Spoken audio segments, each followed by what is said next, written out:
Pemirsa, Gereja Katedral menggelar ibadah misa Paskah yang diyakini jemaat Kristiani menjadi hari kebangkitan Yesus Kristus. Jemaat berdatangan menggunakan baju identik warna terang untuk menggambarkan suasana bahagia dalam menjalankan ibadah misa Paskah hari ini.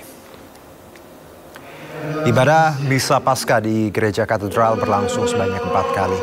Diprediksi ada 4.000 lebih umat akan ditampung sepanjang rangkaian ibadah. Ada 2 sesi ibadah yang berlangsung secara daring dan luring, disiarkan via streaming kanal YouTube resmi gereja. Tema ibadah misa Paskah di Gereja Katedral kali ini adalah kepedulian lebih terhadap saudara yang lemah dan miskin.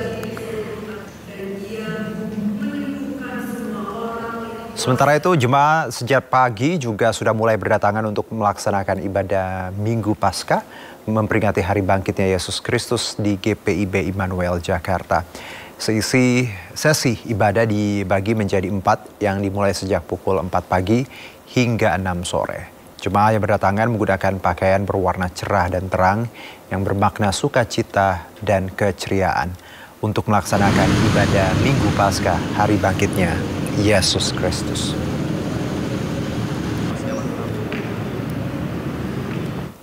Sementara itu, Kapolda Metro Jaya Irjen Polisi Karyoto meninjau langsung pelaksanaan peringatan Hari Raya Paskah di sejumlah gereja di Jakarta. Peninjauan perayaan Paskah dilakukan oleh Kapolda Metro Jaya di Gereja Katedral Jakarta. Setibanya di Gereja Katedral, Irjen Polisi Karyoto berkeliling lokasi ibadah untuk memastikan persiapan keamanan. Usai dari Katedral, Irjen Polisi Karyoto melanjutkan peninjauan ke GPIB Immanuel, Jakarta Pusat. Selain memastikan keamanan, sejumlah persiapan lainnya juga sudah dilakukan agar proses ibadah berjalan dengan hikmat dan lancar.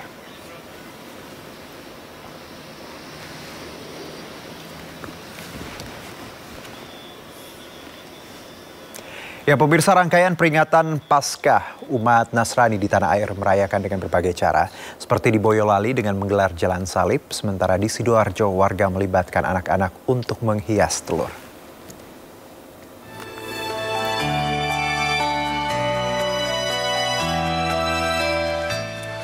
Meski diguyur hujan, seluruh peserta dari Gereja Sidang Jemaat Allah Immanuel antusias menelusuri jalan utama Boyolali sejauh 1 km.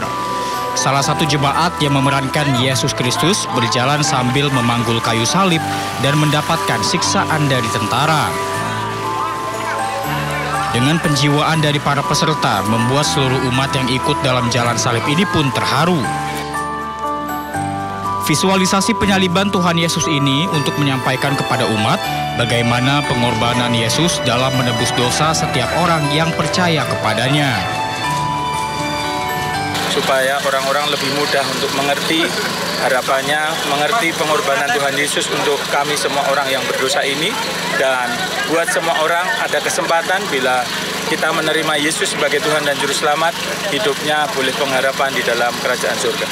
Di sini saya sangat bersyukur karena melalui proses jalan salib ini boleh diingatkan betapa Tuhan Yesus telah berkorban di kayu salib melalui prosesinya yang sangat tidak mudah, sehingga nyawanya boleh menebus dosa kita semua dan membawa keselamatan kepada umat manusia. Sementara di Sidoarjo, Jawa Timur, aksi menggemaskan puluhan anak-anak ikuti lomba menghias telur Paskah. Tak sedikit pula anak-anak ini bukan hanya menghias atau mewarnai telur, namun justru mengupas dan memakannya. Bahkan menariknya lagi, dalam lomba ini toleransi beragama terjadi dengan peserta yang terdiri dari lintas agama. Tak hanya menghias dan mewarnai telur, sejumlah anak juga mengupas dan memakan telur yang telah disediakan. Anak-anak mengaku senang dapat merayakan Paskah dengan berlomba, apalagi ditambah dengan hadiah menarik bagi pemenangnya. Hias apa ini, Bu? Telur. Telur? Telurnya diapain tadi sih? Dihias. Dihias gimana? Diwarnain. Tadi dibentuk kayak apa sih telurnya? Dibentuk kelinci. Kelinci? Kenapa suka kelinci? Ya. Terus ini juara ya tadi ya? Ya, juara 1. Dapat hadiah ya? Iya. Bukan hanya sekedar meramaikan perayaan Paskah, kegiatan ini menambah kedekatan orang tua dengan anak yang tercipta saat keduanya bekerja sama menghias dan mewarnai telur Paskah. Tim Liputan, iNews melaporkan. Massa dari berbagai ormas dan daerah kembali menggelar aksi bela Palestina di depan gedung Kedutaan Besar Amerika Serikat Jakarta. Massa mengecam Israel dan menuntut kemerdekaan bangsa Palestina. Massa berkumpul di gedung Kedutaan Besar Amerika Serikat di kawasan Gambir, Jakarta Pusat Minggu pagi.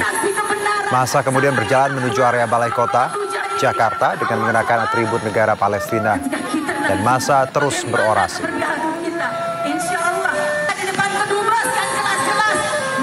Adalah satu karya dari anak Palestina yang nama Sofia. Personel kepolisian pun diterjunkan untuk mengamankan. Selain di Jakarta, pemirsa, puluhan ribu warga dari berbagai daerah di wilayah Jawa Barat juga melakukan aksi bela Palestina. Di kota Bandung pagi tadi, mereka melakukan aksi di beberapa titik mulai dari berkumpul di Masjid Pusdai Jabar, Gedung Sate hingga Gedung Merdeka Jalan Asia Afrika. Pagi tadi, peserta aksi terlebih dahulu berkumpul di Masjid Pusdai Jabar untuk sholat subuh berjamaah, yang selanjutnya bergeser ke Jalan Diponegoro Gedung Sate. Para peserta aksi berasal dari berbagai usia, mulai dari anak-anak, remaja, dewasa hingga lansia. Mereka membawa sejumlah atribut bendera Palestina serta beberapa unit mobil yang digunakan untuk memandu masa aksi. Para peserta di sepanjang aksi menyanyikan lagu untuk membela Palestina dan beberapa di antaranya melakukan aksi teatrikal. Aparat kepolisian juga bertugas mengawal aksi bela Palestina kali ini.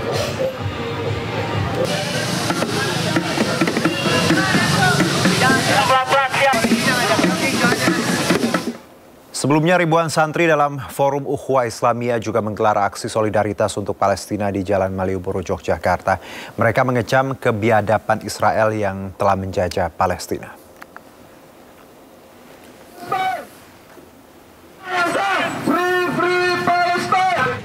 Aksi solidaritas untuk Palestina ini digelar ribuan santriwan dan santriwati dengan long march di sepanjang Jalan Malioboro hingga titik 0 km Yogyakarta pada hari ini. Dalam aksi ini selain membentangkan spanduk dan membawa poster, mereka juga menggendong sejumlah replika jenazah sebagai simbol anak-anak yang menjadi korban serangan Israel.